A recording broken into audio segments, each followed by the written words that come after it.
마가복음 10장 35절부터 52절까지 하나님의 말씀을 제가 읽겠습니다.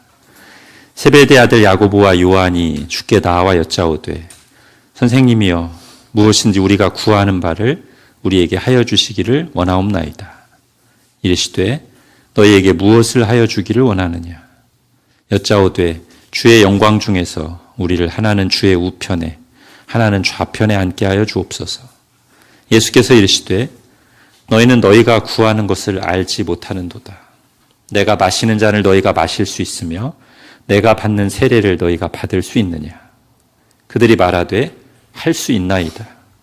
예수께서 이르시되 너희는 내가 마시는 잔을 마시며 내가 받는 세례를 받으려니와 내 좌우편에 앉는 것은 내가 줄 것이 아니라 누구를 위하여 준비되었든지 그들이 얻을 것이니라.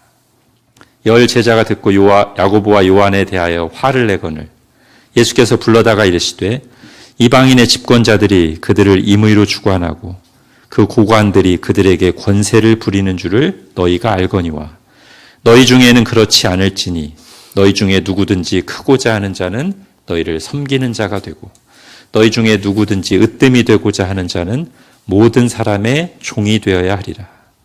인자가 온 것은 섬김을 받으려 함이 아니라 도리어 섬기려 하고 자기 목숨을 많은 사람의 대속물로 주려 함이니라. 그들이 여리고에 이르렀더니 예수께서 제자들과 허다한 무리와 함께 여리고에서 나가실 때 디메오의 아들인 맹인거지 바디메오가 길가에 앉았다가 나사렛 예수시란 말을 듣고 소리질러 이르되 다윗의 자손 예수여 나를 불쌍히 여기소서 하거늘 많은 사람이 꾸짖어 잠잠하라 하되 그가 더욱 크게 소리질러 이르되 다윗의 자손이여 나를 불쌍히 여기소서 하는지라. 예수께서 머물러 서서 그를 부르라 하시니 그들이 맹인을 부르며 이르되 안심하고 일어나라 그가 너를 부르신다 하매 맹인이 겉옷을 내버리고 뛰어 일어나 예수께 나아오거늘 예수께서 말씀하여 이르시되 내게 무엇을 하여 주기를 원하느냐. 맹인이 이르되 선생님이여 보기를 원하나이다. 예수께서 이르시되 가라 내 믿음이 너를 구원하였느니라 하시니 그가 곧 보게 되어 예수를 길에서 따르니라. 아멘. 오늘부터 은혜의 수단 마지막 세 번째이자 올해 우리가 쭉 살펴온 웨스트민스터 소유리 문답의 마지막 주제인 기도에 대해서 몇 주간 살펴보겠습니다.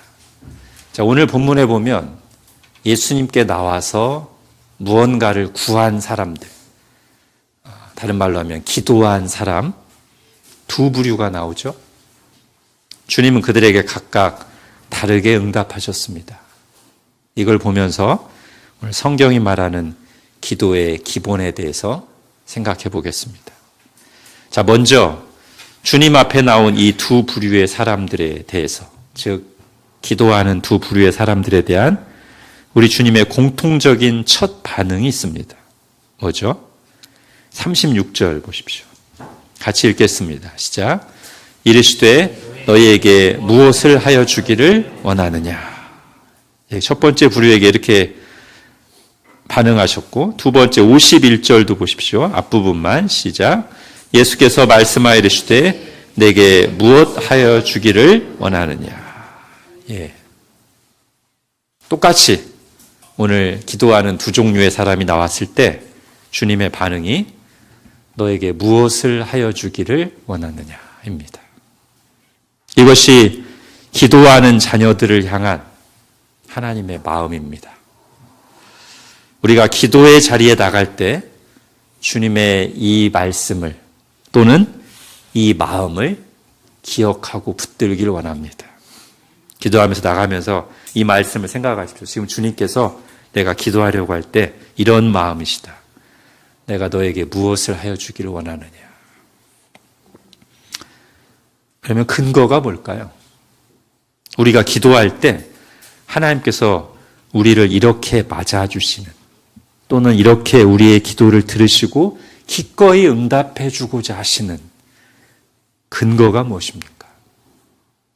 이 근거를 우리가 분명히 해야 될 필요가 있는 것은 내가 잘하고 있을 때는 우리 마음속에 그런 나를 의지하는 마음이 있고요. 잘못된 기도죠. 또 내가 너무 못하고 있을 때는 기도할 면목이 없어서 또 기도를 머뭇거리게 되는데 이것 역시 잘못된 태도입니다. 그래서 우리가 하나님께서 우리를 이렇게 맞아주시는 근거를 명확히 알아야 돼요. 첫 번째는 예수님 덕분입니다. 십자가에서 우리의 죄를 대신 짊어지신 예수님 덕분에 그 은혜로 나를 받아주셨기 때문에 우리가 기도하러 나갈 때 예수 그리스도의 이름으로 나가는 거예요. 예수 그리스도의 이름으로 나간다는 것은 꼭 기도 뒤에다가 예수님의 이름으로 기도합니다 붙이는 게 중요한 게 아니라 예수 그리스도의 이름으로 나를 위해서 십자가 달려 죽으심으로써 나를 하나님께 온전히 자녀로 받아들여지게 해주신 그 은혜 안에서 나간다는 뜻입니다.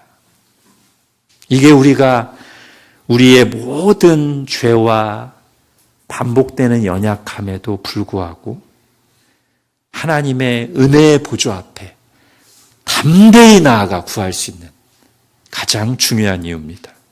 자, 히브리서 4장 같이 읽겠습니다. 시작. 그러므로 우리에게 큰 대제사장이 계시니 승천하시니 곧 하나님의 아들 예수시라. 우리가 믿는 도리를 굳게 잡을지어다. 그러므로 우리는 긍휼하심을 받고 때를 따라 돕는 은혜를 얻기 위하여 은혜의 보좌 앞에 담대히 나아갈 것이니라. 아멘. 두 번째 또 하나 이유가 있습니다. 하나님의 말씀에 의지해서입니다. 즉, 기도는 우리가 정한 게 아닙니다. 주님께서 기도하라고 명령을 내리셨고 우리가 기도할 때 들으시겠다고 확실하게 약속하셨습니다. 자, 마태복음 7장 우리 주님의 명령과 약속을 천천히 생각하며 읽겠습니다. 시작. 구하라 그리하면 너희에게 주실 것이요 찾으라 그리하면 찾아낼 것이요 문을 두드리라 그리하면 너희에게 열릴 것이니 구하는 이마다 받을 것이요 찾는 이는 찾아낼 것이요 두드리는 이에게는 열릴 것이니라. 너희 중에 누가 아들이 떡을 달라 하는데 돌을 주며 생선을 달라 하는데 뱀을 줄 사람이 있겠느냐. 너희가 악한 자라도 좋은 것으로 자식에게 줄 줄 알거든. 하물며 하늘에 계신 너희 아버지께서 구하는 자에게 좋은 것으로 주시지 않겠느냐. 아멘. 하나님께서 이렇게 먼저 기도의 명령과 약속으로 문을 활짝 열어두지 않으셨다면 사실 우리에게는 요구할 권리가 없죠. 기도가 머뭇거려질 겁니다. 그러나 하나님께서 정하셨습니다. 기도는 하나님이 정하신 은혜의 수단입니다. 그래서 믿을 수 있고 확실합니다. 그래서 우리는 이렇게 말할 수 있습니다. 주님, 제가 정한 게 아니라 주님이 기도하라 하시고 주님께서 듣겠다고 약속하셨지 않습니까? 또 주님께서도 이렇게 화답하실 것입니다. 그렇지. 내가 기도하라고 했고 기도하면 듣겠다고 내가 약속했지. 이렇게요. 기도에 관한 고전 책 중에 하나인 무릎으로 사는 그리스도인에 나오는 예화 이런 게 있습니다. 제가 오래전 읽어서 기억이 어렴풋하긴 한데 대략 이런 내용입니다.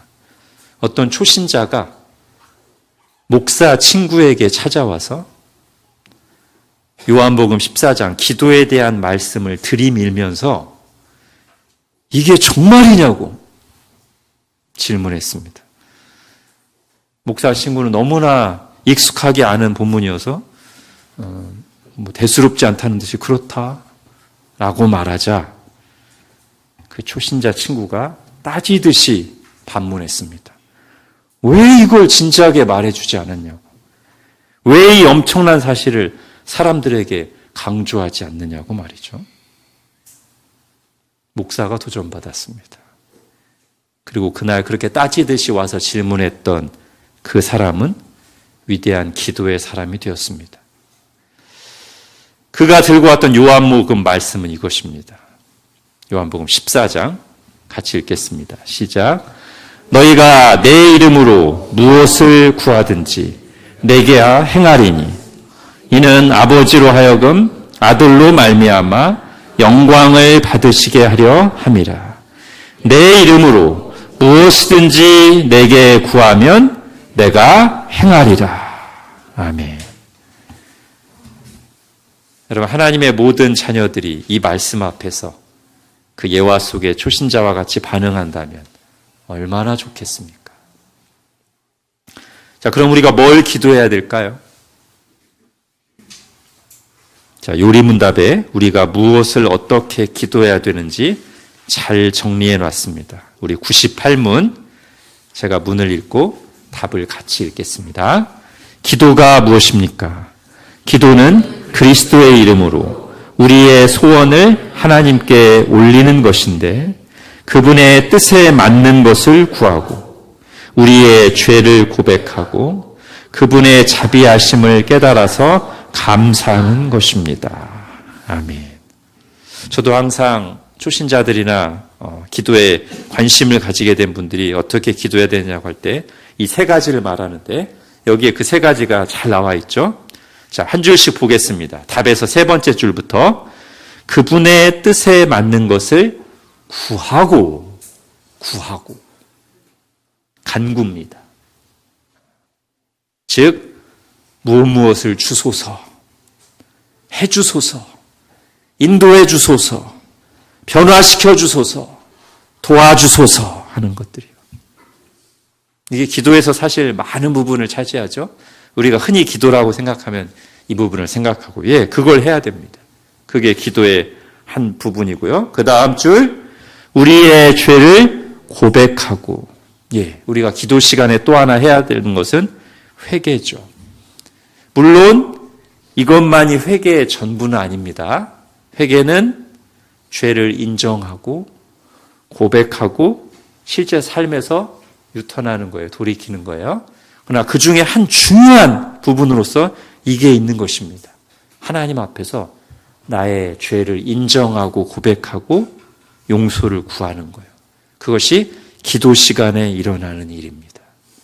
특별히 우리가 죄에 넘어졌다면 다윗처럼 이 회개의 기도를 중심으로 하면서 주의 은혜를 구해야 되겠죠. 마지막 세 번째 기도엔 또 뭐가 있습니까? 그분의 자비하심을 깨달아서 감사하는 것입니다. 기도의 한 중요한 부분은 감사입니다. 하나님이 베푸신 모든 은혜에 대해서, 기도 응답에 대해서, 또 기도 응답과 상관없이 하나님께서 내 삶에 주시는 모든 크고 작은 공급에 대해서 감사하는 것입니다. 자, 이 모든 것을 누구의 이름으로 한다? 기도는 그리스도의 이름으로 한다. 앞에서도 말씀드린 것처럼 예수 그리스도를 의지해서 하는 것입니다. 내가 잘나서 내 이름으로 나가는 것이 아니라 예수 그리스도의 이름으로 나갑니다. 그럴 때 하나님께서 응답하십니다.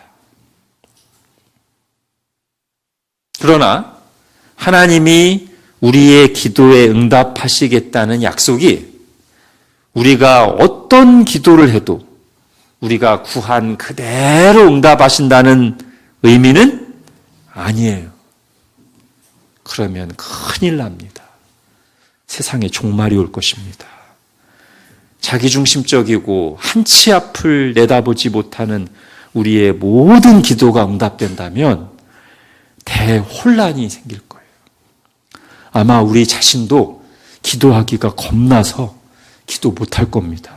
내가 기도한 대로 다 돼봐요. 겁나지 않겠어요? 감사하게도 하나님은 우리의 기도를 선별하셔서 들어주십니다. 자, 우리 요한 1서 5장 같이 읽겠습니다. 시작. 그를 향하여 우리가 가진 바 담대함이 이것이니 그의 뜻대로 무엇을 구하면 들으심이라. 아멘. 여러분, 저는 여기 나오는 이 담대함이, 물론 원래 이 말씀에서 말하는 것은 우리가 기도할 때 하나님께서 들으신다는 것이 너무 확실하게 담대함일 거예요. 그런데 저는 여기에 이걸 좀 살짝 추가해도 될 것 같습니다. 제가 지금 방금 말씀드린 그의 뜻대로 구하면 들으시기 때문에, 즉 우리가 잘못 구하면 안 들으시기 때문에 우리가 담대하게 기도할 수 있다. 내가 틀릴까 봐 너무 두려워하지 않아도 된다. 내가 잘못 구하면 하나님이 알아서 걸러주시기 때문에 담대하게 구할 수 있다. 자, 오늘 본문에는 하나님께서 기도에 응답하시는 두 가지 방식이 이 두 부류의 기도하는 사람들에 대한 응답을 통해서 잘 드러냅니다. 쉽게 말하면 하나님의 뜻에 맞게 기도했을 때와 하나님의 뜻과 다른 것을 구했을 때 하나님이 어떻게 응답하시는가죠? 자, 첫 번째, 뒤에서부터 하겠습니다. 하나님의 뜻에 맞게 구한 경우. 오늘 본문에서는 46절부터 나오는 맹인 바디메오의 간구가 거기에 해당됩니다. 주님의 뜻에 맞는 걸 구했어요. 뭐죠? 자기 눈을 열어주셔서 보게 해달라는 거였습니다. 주님께서는 그대로 응답해 주셨습니다. 그렇습니다. 하나님의 뜻에 맞는 기도는 구한 대로 주시거나 구한 것보다 더 풍성하게 주십니다. 다만 이 경우에도 우리의 기도가 실제로 응답되는 과정과 시기와 방법은 다양하다. 구한 것을 그대로 주실지라도 내가 생각한 대로, 내가 생각한 과정을 통해, 내가 생각한 때에 주시지 않을 수 있다는 겁니다. 즉 나는 이런 방식을 통해서 이렇게 되기를 바랬지만 하나님은 전혀 내가 생각하지 않은 루트를 통해서, 방법을 통해서 주실 수 있고요. 또 하나님은 즉시 주실 수도 있고 기다림의 시간이 필요할 수도 있습니다. 어떤 게 좋을까요? 둘 다 좋은 것입니다. 즉 하나님이 보실 때 즉시 주시는 것이 좋을 때 즉시 주시는 것이고요. 나중에 주시는 것은 그 나중이 하나님 보실 때 가장 좋은 때기에 그렇습니다. 과일은 다 익은 뒤에 줘야 제일 맛있잖아요. 우리가 조급하고 때를 쓴다고 해서 아직 익지도 않았는데 줄 수는 없지 않습니까? 여기에 우리의 믿음이 필요합니다. 어떤 믿음이요? 하나님을 신뢰하는 믿음인데 좀 구체적으로 하나님의 시간과 방법이 제일 좋다는 믿음입니다. 우리 아이들이 저에게 요청할 때마다 거의 항상 당장입니다. 당장 달라고 하거나 빠른 시일 내에 시간을 정해 놓습니다. 물론 간단한 것들은 그럴 수 있죠. 그런데 많은 것들을 헤아려야 되는 문제가 있잖아요. 우리 아이들이 다 생각하지 못하는 많은 것들을 헤아려야 되는, 고려할 것들이 있어서 기다림이 필요한데 당장 안 되는 것들이 있는데 항상 당장이에요. 저는 그 모습에서 하나님 아버지께 기도할 때 우리의 모습을 봅니다. 당장 내가 원하는 대로 안 되면 답답해하고 힘들어하고 심지어 원망하기도 합니다. 그러나 제가 우리 아이들보다 훨씬 많이 알고 고려해서 가장 적절한 것을 적절한 때 하는 것과는 비교도 안 될 만큼 하나님께서 우리의 상황을 훨씬 잘 아시고 내가 미처 보지 못하는 것들까지 다 헤아리셔서 나에게 가장 합당한 것으로 주실 것입니다. 우리의 믿음의 조상 아브라함을 생각해 보십시오. 이 일에 관해서만큼 누구에게도 뒤지지 않을 만큼 큰 훈련을 받은 사람이죠. 하나님께서 아브라함을 부르실 때 약속한 것이 뭐죠? 큰 민족을 주시겠다는 겁니다. 다른 말로 하면 아들을, 상속자를 주시겠다는 거였어요. 아브라함의 첫 번째 기도 제목은요, 그겁니다. 아들을 달라는 겁니다. 즉, 아브라함의 기도 제목은 하나님의 말씀과 일치하는 하나님의 뜻에 맞는 기도였습니다. 그러니 당연히 응답되겠죠. 응답됐습니다. 다만 실제로 그게 응답된 시기가 아브라함이 생각한 때랑 많이 달라서 중간에 아브라함이 몇 번 실수하고 넘어질 만큼 오랜 기다림의 시간이 필요했습니다. 아브라함을 연단하시기 위해서, 그리고 다른 모든 상황적인 때가 무르익었을 때, 그래서 하나님에게도 그리고 아브라함에게도 정말로 유익이 될 때, 그때 주셨습니다. 그리고 그 기도가 응답되었을 때 아브라함은 믿음의 거목이 되어 있었습니다. 하나님은 우리가 구한 것을 주시되 더 풍성하게 주신다는 뜻이 이런 뜻입니다. 아브라함은 아들만 원했지만 하나님은 아들과 함께 아브라함이 믿음의 사람으로 변화되는 더 좋은 것까지 주셨습니다. 자, 두 번째, 아까는 하나님의 뜻에 맞는 기도였고요. 이번에는 하나님의 뜻과 다른 것을 구할 때. 자, 이것은 다시 둘로 나뉠 수 있는데요. 즉, 하나는 하나님의 일반적인 뜻에는 맞아요. 즉, 말씀의 원리에, 신앙에 전혀 저촉되지 않아요. 그런데 하나님께 다른 계획이 있는 경우예요.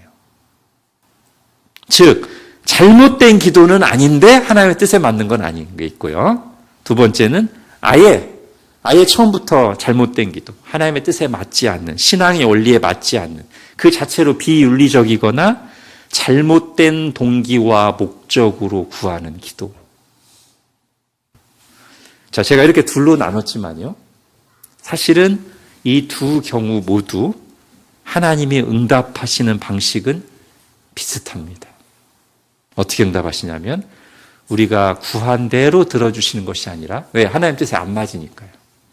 내가 잘못된 걸 구했든 잘못되지는 않았지만 하나님께 다른 계획이 있든지 그것은 우리가 구한 대로 들어주시지 않으십니다. 그리고는 말씀을 통해서 깨우쳐 주십니다. 자, 오늘 본문에서 제자들의 기도가 거기에 해당되는데요. 특별히 제자들의 기도는 그 중에서도 두 번째, 즉 하나님의 뜻에 맞지 않는 기도에 해당돼요. 잘못된 동기와 목적을 가지고 구했거든요. 그런 제자들의 기도에 우리 주님이 어떻게 반응하십니까? 당연히 그들이 구한 대로 주시겠다고 하지 않으시고 38절부터 45절에 걸쳐 뭘 하세요? 깨우쳐 주십니다. 그리고 거기에는 여러 요소들이 있는데 38절을 먼저 보십시오. 내가 마시는 잔을 너희가 마실 수 있으며 내가 받는 세례를 너희가 받을 수 있느냐? 질문이 나옵니다. 자, 이것이 우리에게도 일어나는 일입니다. 우리가 잘못된 것을 구할 때 말씀을 보거나 기도하면서 또는 다른 사람들을 통해서 내가 그 기도를 하는 동기와 목적을 돌아보게 하는 질문이 떠오를 수 있어요. 내가 정말 이게 정직하게 반응해서 내가 저 맞게 구하는 것인가? 이런 거 기도하는 게 맞나? 그리고 그 질문에 정직하게 반응하다 보면 이미 거기서 답이 나오는 경우도 있습니다. 아, 이건 아니구나. 기도가 멈추거나 또는 자기의 마음의 잘못된 동기와 목적을 돌아보면서 회개에 이르거나 또는 기도의 방향이 바뀌는 경우들이 있습니다. 이런 것도 주님이 응답하시는 방법이에요.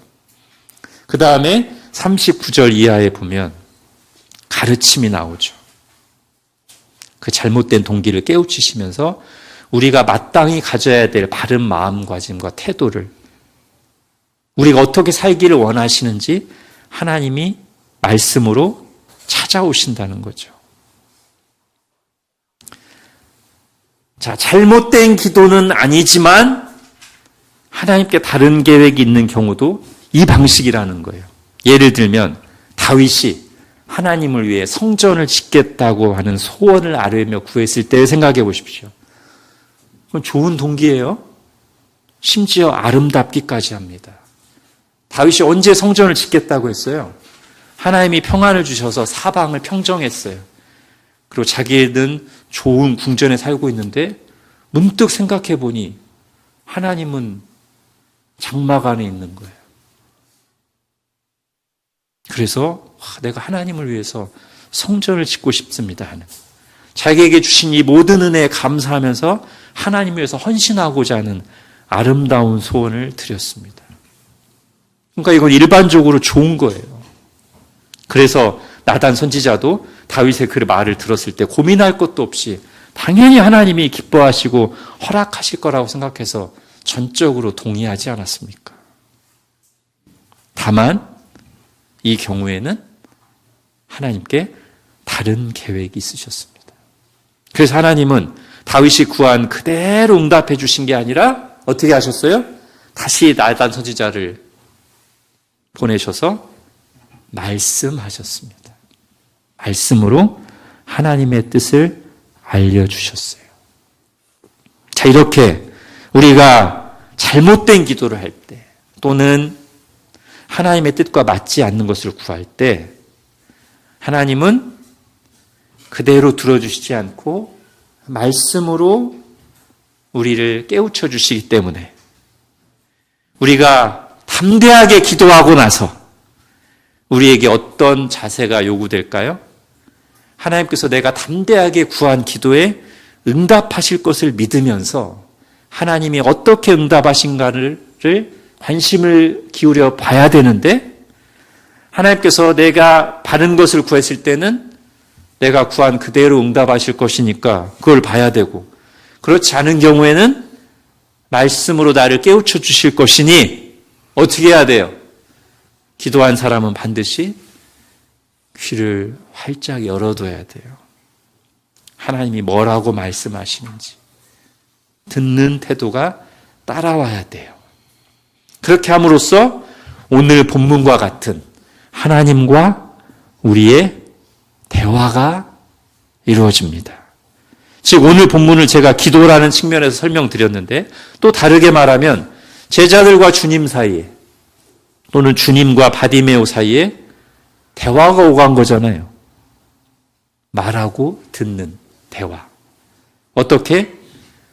제자들과 바디메오가 주님께 말하고, 그 말이 뭐예요? 기도. 그 다음에 주님으로부터 듣고, 뭘 들어요? 주님의 말씀을 듣고. 여러분, 이것이 지금 우리에게도 똑같이 일어나는 일이고 항상 일어나야 될 일입니다. 즉 예수 그리스도의 이름으로 우리가 감사하고 회개하고 필요한 것들을 구하는 기도를 함으로써 우리가 하나님께 말하고 말씀드리고, 그리고 하나님의 말씀을 들음으로써 어떻게? 이렇게 주일날 교회가 함께 하나님의 뜻대로 예배하는 이 자리에서 선포되는 설교를 통해, 또 여러분이 개인적으로 읽는 성경 읽기를 통해, 그리고 또는 하나님께서 다른 사람을 통해서 말씀하시는 것을 통해서 하나님의 말씀을 들음으로써 하나님이 말씀하시는 것을 듣고 나도 하나님께 말하면서 대화가 이루어지는 거예요. 그걸 통해서 하나님을 알아가고 경험하고 우리의 신앙이 자라는 것입니다. 사실 이게 우리가 예수님을 믿고 나서 신앙생활하는 것에 가장 핵심적인 뼈대입니다. 말씀 듣고 기도하고, 기도하고 말씀 듣는 거예요. 그걸 통해 하나님의 뜻을 알아가고 은혜를 경험하고 내 마음과 소원이 점점 더 하나님의 뜻과 계획과 가까워지는 거예요. 그렇게 하나님과 동행하는 것입니다. 자, 오늘 본문에는 또 한 가지 우리가 배울 것이 있는데, 우리의 기도에 응답하셨을 때 우리가 어떻게 반응해야 되는지에 대해서도 좋은 예가 나옵니다. 52절 보십시오. 주님께서 바디메오의 기도를 들어주셨어요. 그래서 그가 보게 되었습니다. 전 여기서 보게 되었다는 말이 중의적인 의미를 가진다고 생각합니다. 하나는 그가 구한 기도 그대로 응답되어 맹인이었던 그가 시력을 회복한 것, 이런 의미로 보게 되었다는 뜻이자, 보통 이 복음서에 나오는 맹이 눈을 뜬 것이 가지는 영적인 의미가 있어요. 뭐죠? 말 그대로 영적인 눈이 열려서 주님을 알아보게 되고 하나님께 반응하게 된 것인데요. 그런 의미로 그의 눈이 열렸습니다. 보게 되었습니다. 그러자 기도 응답을 받은 그가, 눈이 열린 그가 어떻게 해요? 예수를 길에서 따르니라.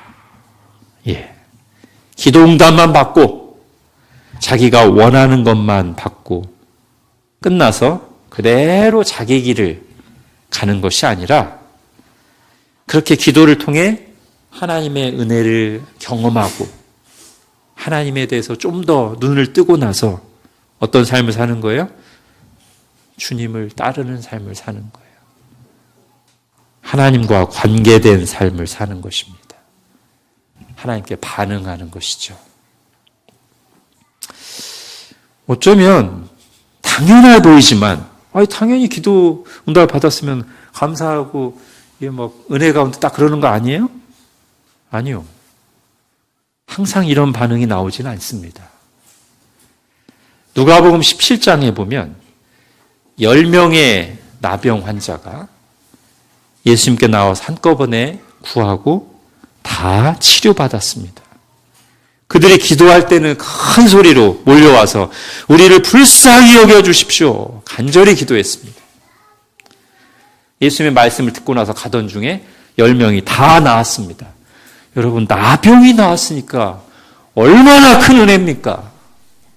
당연히 막 감사하고 감격하며 주님께 돌아와서 할 것 같지만, 성경에 보면 10명 중에 1명만 와서 10분의 1의 비율이에요. 10명 중에 단 1명만 와서 하나님께 영광을 돌리며 예수님 앞에 엎드려 감사했습니다. 나머지 9명은 그렇게 간절히 기도하고 그렇게 놀라운 기도 응답을 받았음에도 불구하고 예수님께 감사와 영광을 돌리지 않았습니다. 화장실 들어갈 때와 나올 때 마음이 다른 것처럼 간절히 기도할 때와 그 이후 하나님의 은혜로 어려움 없이 잘 해결됐을 때 그냥 지나가는 거예요. 하나님께 대해서 태도가 바뀌질 않아요. 여러분, 이후 그들의 신앙과 삶이 어떻게 차이가 날지 생각해 보십시오. 그냥 나병만 낫고 좋아서 돌아간 사람들과 하나님께 영광을 돌리며 예수님 앞에 돌아와 엎드려 감사한 사람과 어떻게 차이가 날지 생각해 보세요. 저는 아마 그 9명의 삶이 별로 안 좋았을 거라고 생각합니다. 마치 가난한 가운데 있다가 대박이 난 뒤에 가정이 막 파탄이 나고 타락한 삶을 살고 그런 경우 많거든요. 몸이 약할 때는 건강해지기만 하면 막 그렇게 생각하지만 막상 건강해지니까 약할 때는 짓지 않던 죄 짓는 일을 더 열심히 하는 경우들도 꽤 많아요. 이 9명이 그럴 가능성이 많아 보입니다. 그러나 이 1명은 나병이 나은 것도 중요하지만 그 엄청난 기도 응답을 받은 것도 중요하지만 그걸 통해서 하나님과 관계된 삶을 살게 된 게 이게 정말 복받은 거죠. 여러분, 이걸 우리에게 적용해 보십시오. 기도하고 잊어버리는 일을 반복하는 것이 우리의 신앙의 패턴이라면 그 사람의 신앙은 5년 뒤, 10년 뒤 신앙인데 어떻게 되겠습니까? 내가 뭘 기도한지도 모르고 기도에 응답이 있었는데도 모른 채 지나가고 기도 응답을 받으면서도 하나님께 대한 마음과 태도가 바뀌지 않는 그런 신앙 패턴이 반복된다면 5년, 10년이 지난 뒤에 신앙이 좋아지기는커녕 퇴보할 수도 있다는 생각도 듭니다. 여러분, 제가 이와 관련해서 아주 구체적으로 생각하고 실천하는 게 있어요. 아마 여러분 아실 겁니다. 제 개인적으로도 그럴 뿐 아니라 교회적으로도 제가 그렇게 하고 있는데, 한동안 우리가 기도 제목을 내고 함께 기도했던 것에 대해서는 그 일이 끝나고 나면 제가 감사 제목으로 분명히 다시 냅니다. 아마 수요 기도에 나오신 분들은 더 확실히 아실 겁니다. 즉, 수련회를 위해서 기도했다면 수련회 끝나고 나면 저는 기도 제목을 그냥 없애지 않고 수련회가 끝나고 그 다음 주 수요 기도회 때는 꼭 감사 기도 제목을 싣습니다. 복음반을 위해서 기도했다면, 누군가의 세례를 위해서 기도했다면 한동안 그것을 위해서 간절히 기도하고 그래서 복음반을 잘 마쳤을 때 또는 그래서 세례를 받게 됐을 때 그 다음 주에 감사 기도 제목을 넣습니다. 제가 어느 순간 이게 중요하다는 생각을 하게 됐어요. 우리는 기적이나 드라마틱한 것만 진짜 기도가 응답된 것처럼 여기고 그냥 우리가 기도한 것이 큰 어려움 없이 지나갔을 때 그냥 별 그게 없었던 것처럼 지나는 경우가 많아요. 잘못된 것이죠. 하나님의 은혜를 주셔서 순탄하게, 평안하게 또는 잘 마친 것입니다. 당연히 하나님께 기도하고 감사해야 되겠죠? 우리 신앙이 마이너스가 되지 않기 위해서. 그리고 하나님도 그러실 거 아니에요. 기도해서 내가 이렇게 다 들어주는데 반응이 없어, 얘가. 내가 응답한 건지도 몰라. 그냥 당연히 잘 된 건 줄 알아. 그게 계속 반복돼요. 여러분, 하나님께 마땅한 감사와 영광을 돌리기 위해서, 그리고 우리 자신의 믿음의 성장을 위해서 기도한 후에는 하나님이 어떻게 일하시는지를 관심 있게 보고 귀를 기울이고 그 기도한 것을 마쳤을 때는 그 결과에 대해서 하나님께 감사하는 시간을 가지십시오. 제가 작년인가요? 하나님을 의지하는 것에 대해서 말씀을 전하면서 정리해서 이렇게 말한 적이 있습니다. 아주 단순하게 말한다면 신앙이란 뭔가? 하나님을 의지하는 것이다. 불신앙이란 뭔가? 하나님을 의지하지 않는 게 불신앙이다. 그럼 어떤 게 하나님을 의지하는 것인가? 이렇게 얘기했어요. 기도로 시작하고 순종으로 진행하며 뭘로 마무리한다? 감사로 마무리한다. 그게 하나님을 의지하는 것이다. 오늘 기도와도 연관돼서 제가 다시 한번 상기시킵니다. 기도로 시작했으면 감사로 마무리해야 됩니다. 자, 하나만 더 기도에 대해서 살펴볼게요. 오늘 본문에서는 찾아서 적용하기 어렵지만 오늘 우리가 기도라고 하는 가장 기본적인 내용을 다루고 있기 때문에 빼놓을 수 없는 내용이 있습니다. 여러분, 데살로니가전서 5장 같이 읽겠습니다. 시작. 쉬지 말고 기도하라. 범사에 감사하라. 이것이 그리스도 예수 안에서 너희를 향하신 하나님의 뜻이니라. 아멘. 여러분, 데살로니가 교회는 바울의 이 편지를 받을 때 몇 개월 안 된 교회입니다. 즉, 신자들 대부분이 오늘날 우리 생각 기준으로 하면 초신자들이란 말이에요. 자, 지금 초신자들에게 바울이 편지하면서 뭐라고 합니까? 쉬지 말고 기도하라. 이게 물론 아침부터 막 밤까지 기도하라는 게 아니라 기도 생활을 쉬지 말라는 거죠. 오늘 기도했다가 한 일주일쯤 있다가 그렇게 아니라 매일매일 기도하라는 뜻입니다. 매일 기도할 게 있어요? 네, 당연히 있죠. 앞에서 제가 기도의 3가지 내용 말씀드렸잖아요. 감사, 회개, 간구. 오늘 여기 나오잖아요. 범사에 감사하라. 감사할 일 매일매일 있어요. 그리고 사실 우리가 예민하다면 회개할 것도 매일매일 있을 거고요. 그리고 간구, 저는 간구도 매일매일 해야 된다고 생각합니다. 뭐를 기도할까요? 매일매일. 물론 우리가 어떤 절박한 일이 있다면 기도하라고 안 해도 정말 하나님의 자녀라면 기도하겠죠? 그러나 그 외에 평상시에 뭐를 매일 기도할까요? 제가 2가지를 말씀드리겠습니다. 하나는 주일에 선포된 말씀을 적용하면서 매일 기도하십시오. 저는 우리 집에서 예를 들면 식사 기도나 우리 가족에서 밥 먹을 때 할 때 종종 주일 말씀을 적용해서 기도합니다. 여러분, 아주 좋은 신앙 습관 중 하나는 주일에 선포된 말씀을 가지고 일주일을 사는 것입니다. 반복해서 묵상하고 그것을 적용해서 기도하고 그러면서 그 말씀을 실천하려고 하고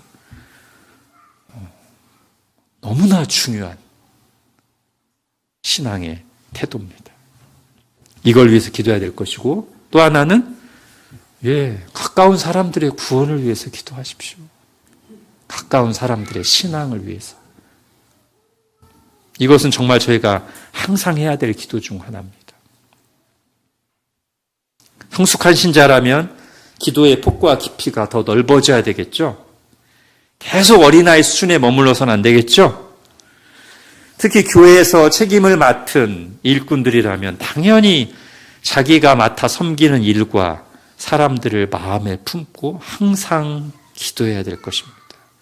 그것이 없이는 사실 하나님의 일을 할 준비가 안 돼 있는 사람일 수 있어요. 저는 자기에게 맡겨진 일, 자기에게 맡겨진 사람을 위해서 기도하지 않는 사람에게 주님의 일을 맡기는 것이 가장 두렵습니다. 솔직히. 아마 하나님도 그러실 거라고 생각합니다. 자, 이제 마무리하겠습니다. 어쩌면 기도는 그 중요성에 비해서 우리의 신앙생활에서 너무 과소평가되고 있는 것 중에 하나일 수 있습니다. 온 우주 만물을 다스리시는 하나님과의 대화인데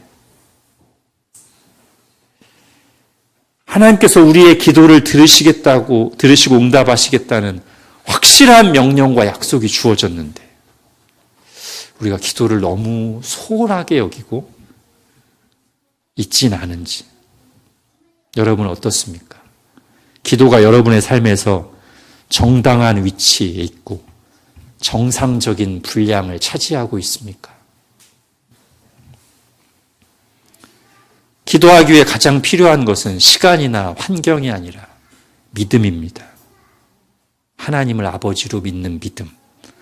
전능하시고 자비하시고 신실하신 하나님을 믿는 믿음. 그리고 기도가 당장 응답되는 것 같아 보이지 않아도 분명히 말씀대로 하나님께서 내 기도를 귀 기울여 들으시고 일하신다는 믿음이 필요합니다.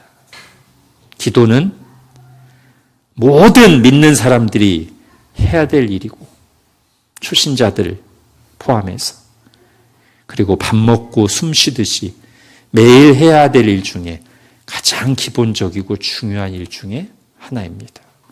자, 하이델베르크 요리문답 제가 문을 읽고 답을 같이 읽겠습니다. 그리스도인에게 왜 기도가 필요합니까? 기도는 하나님께서 우리에게 요구하시는 감사의 가장 중요한 부분이며 또한 하나님께서는 그의 은혜와 성령을 오직 탄식하는 마음으로 쉬지 않고 구하고 그것에 대해 감사하는 사람에게만 주시기 때문입니다. 아멘. 제가 얼마 전에는 이 은혜의 수단 첫 번째인 말씀을 강조하면서 말씀 대하는 태도가 곧 그 사람이 하나님을 대하는 태도와 같다고 했죠. 기도도 비슷하게 적용할 수 있습니다. 기도를 대수롭지 않게 여기고 소홀히 여기는 사람은 그 기도의 명령과 약속을 주신 하나님을 대수롭지 않게 여기고 소홀히 하며 살고 있는 사람일 가능성이 큽니다. 그러나 오늘 말씀에서 들은 대로 기도가 무엇인가를 알고 기도가 그의 삶의 기본적이고 중심이 되는 루틴으로 정착되어 있는 사람은 말씀과 함께 그 기도 생활을 통해 하나님을 알아가고 경험하며 견고해지는 믿음의 사람으로 성장하게 될 것입니다. 기도하겠습니다. 하나님, 우리에게 기도의 명령과 약속을 주셔서 감사합니다. 창조주 하나님께 하나님을 아버지라 부르며 언제든지 막힘없이 나아가 대화할 수 있는 이 특권을 주셔서 감사합니다.